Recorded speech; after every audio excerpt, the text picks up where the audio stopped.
Bihar SIR को लेकर election commission of India का बड़ा बयान सामने आया है। एसआईआर पर एक भी आपत्ति दाखिल नहीं हुई है, ये कहना है ईसीआई का। एसआईआर की लिस्ट पर एक भी आपत्ति दाखिल नहीं हुई है। वोटर लिस्ट जारी होने के एक हफ्ते के बाद भी कोई आपत्ति अब तक नहीं आई है। लिस्ट जारी होने के एक हफ्ते बाद कोई शिकायत नहीं आई है। दरअसल एसआईआर के मुद्दे पर विपक्ष लगातार बवाल कर रहा है। इसके खिलाफ चुनाव आयोग में एक भी आधिकारिक शिकायत दर्ज नहीं की गई है। इस बात को इलेक्शन कमीशन ऑफ इंडिया कह रहा है।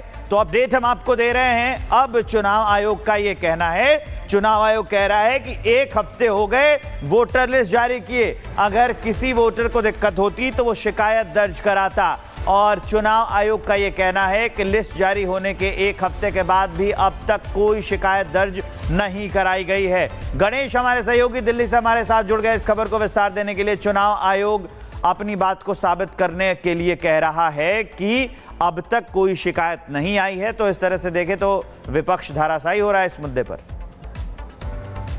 देखिए, सही कहा आपने कि विपक्ष धराशायी इसलिए हो रहा है क्योंकि चुनाव आयोग की ओर से जिस तरीके से जब डेटा जारी किया गया था तो शिकायत करने का भी मौका था, लेकिन अभी तक कई दिन बीत चुके हैं, किसी ने अभी तक किसी भी प्रकार की कोई आपत्ति दर्ज नहीं कराई है। तो इसी वजह से साफ बात पता चलता है कि एसआईआर को लेकर चाहे दिल्ली में सदन से लेकर हो या बिहार में विधानसभा की बात हो, दोनों जगह में एसआईआर को लेकर हंगामा है। लेकिन अभी तक किसी दल ने, जिस तरीके से चुनाव आयोग ने जो जानकारी दी, किसी भी दल ने अभी तक किसी भी प्रकार की आपत्ति बात करूं तो दिल्ली सदन के अंदर लगातार एसआईआर को लेकर हंगामा चल रहा है। आज मानसून सत्र के सप्ताह के तीसरा सप्ताह है और तीसरे सप्ताह का एक तरीके से कहें आखिरी दिन है और हंगामे की लगातार सिलसिला यहाँ पर जारी है। और विपक्ष लगातार मांग कर रहा है कि एसआईआर पर सरकार चर्चा कराए, लेकिन सरकार ने साफ कह दिया है पहले ही एसआईआर सदन के अंदर चर्चा नहीं हो सकता है क्योंकि ये सदन का मुद्दा नहीं है। चुनाव आयोग इससे पहले भी एसआईआर कई जगह पर हो चुका है, कई बार हो चुका है और ये निरंतर रहने वाली प्रक्रिया है। और सर यहाँ पर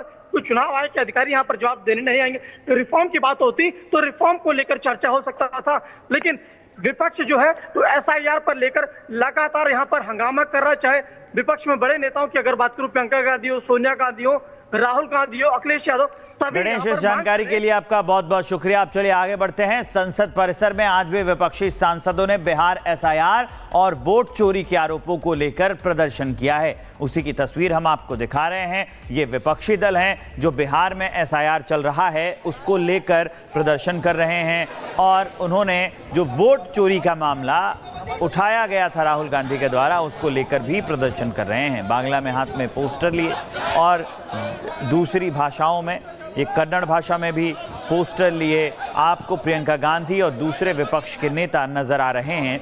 पोस्टर पर लिखा है our vote our right our fight, ये लिखा हुआ पोस्टर, और विपक्ष के नेता संसद परिसर में प्रदर्शन कर रहे हैं। उसकी तस्वीर हम आपको दिखा रहे हैं। संसद का मॉनसून सत्र चल रहा है।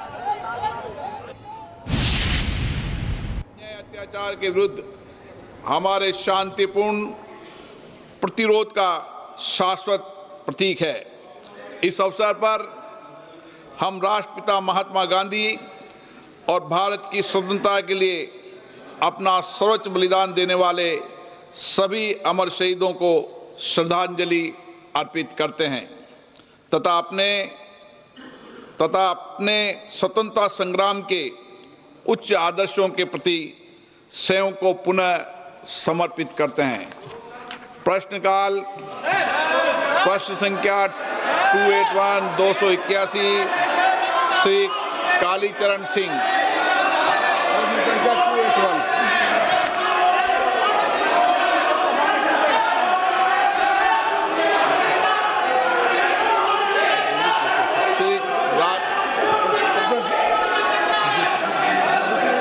आदरणीय अध्यक्ष महोदय,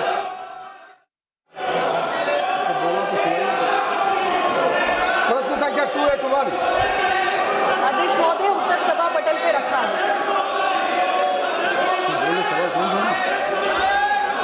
आदरणीय अध्यक्ष महोदय, आपने मुझे प्रश्नकाल में बोलने का अवसर दिया, इसके लिए मैं सादर आभार करता हूं। आपके माध्यम से माननीय मंत्री।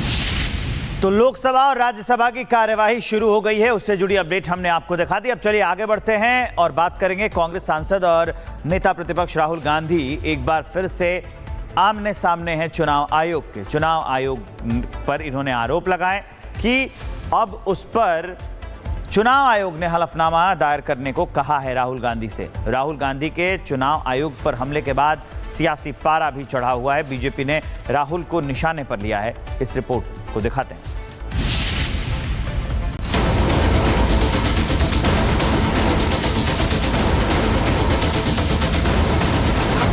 बिहार में जारी वोटर लिस्ट विवाद के बीच कांग्रेस सांसद राहुल गांधी ने एक बार फिर से चुनाव आयोग पर निशाना साधा है।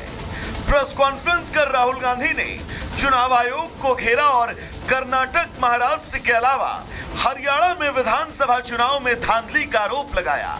राहुल ने यह आरोप लगाया कि सारी गड़बड़ी चुनाव आयोग ने बीजेपी को जिताने के लिए की है। जब तक इलेक्शन कमीशन कॉम्प्रोमाइज्ड है, जब तक वोटर लिस्ट कॉम्प्रोमाइज्ड है, तब तक ना ईवीएम से कुछ होगा ना मैन्युअली होगा। बट यहां तो अंपायर ही मतलब दूसरी टीम का है। आप वोटर लिस्ट लगाइए, आप मैन्युअली कीजिए, ईवीएम कीजिए, उससे कोई फर्क नहीं पड़ेगा। राहुल गांधी के इन आरोपों पर चुनाव आयोग ने भी कड़ी प्रतिक्रिया दी। आयोग ने राहुल गांधी से उनके आरोपों को लेकर हलफनामा देने को कहा। आयोग ने राहुल के आरोपों को काफी गंभीर बताया। आयोग ने कहा कि इन आरोपों को केवल हाई कोर्ट में चुनौती दी जा सकती है। इसके अलावा कर्नाटक और महाराष्ट्र के मुख्य निर्वाचन अधिकारी ने भी राहुल गांधी को पत्र लिखकर अपात्र मतदाताओं से जुड़े और पात्र मतदाताओं के नाम हटाने के आरोप पर शपथ पत्र मांगा है। चुनाव आयोग पर राहुल के आरोप के बाद अब सियासी घमासान शुरू हो चुका है। चुनाव आयोग की कड़ी प्रतिक्रिया के बाद बीजेपी ने भी राहुल पर हमले तेज कर दिए हैं। राहुल के आरोपों को बीजेपी ने दुर्भाग्यपूर्ण बताया। क्योंकि इनके अपने लोग जो हैं वह अंदर से सारे उल्टा पुल्टा काम करते हैं। पूरे के पूरे सिस्टम से जो करा जाता है, टिकटें जिस तरह से दी जाती हैं, भाई भतीजावाद के अलावा भी जो है जिस तरह से दिया जाता है, उसका नतीजा ये निकलता है कि वो नहीं जीत के आते हैं और उसके ऊपर फिर जो है ठीकरा बीजेपी पे फोड़ा जाता है। ये बड़े दुर्भाग्य की बात। राहुल चुनाव आयोग पर आरोप तो लगाते रहते हैं, लेकिन चुनाव आयोग राहुल से जब भी हलफनामा या शपथ पत्र देने को कहता है वो पीछे हट जाते हैं। आखिर ये माजरा क्या है? क्या वोटर लिस्ट के मुद्दे पर राहुल देश को गुमराह कर रहे हैं? अगर उनके पास पुख्ता सबूत हैं तो वो चुनाव आयोग को हलफनामा क्यों नहीं देते और कोर्ट का सहारा आखिर क्यों नहीं लेते? सवाल तो ये भी है कि क्या राहुल गांधी का चुनाव आयोग पर आरोप महज सियासी शिगुफा है? Bureau report, Republic Bharat. और अब चलिए खबरों में आगे बढ़ते हैं। राहुल के चुनाव आयोग पर हमले के बाद बीजेपी ने राहुल गांधी पर जोरदार पलटवार किया है। वो बयान भी आपको सुनाते हैं। मुझे लगता है राहुल गांधी को सीरियसली लेने का जरूरत नहीं है। इलेक्शन कमीशन से पूछने के बजाय अपने बीएलए से पूछे। मेरा प्रश्न है, आप लोग असेंबली में कर्नाटक में आप जीत गए, you one in the assembly election. At that time election commission भी अच्छा था, ईवीएम भी अच्छा था। जिस प्रकार रोड रेज का हम केस देखते हैं, राहुल गांधी जी का ये इलेक्शन रेज है, ये कई महीनों से चल रहा है। जब आप कहते हैं कि चुन चुन के मैं छोड़ूंगा नहीं, मैं बर्बाद कर दूंगा ऑफिसर्स को, this is not the language.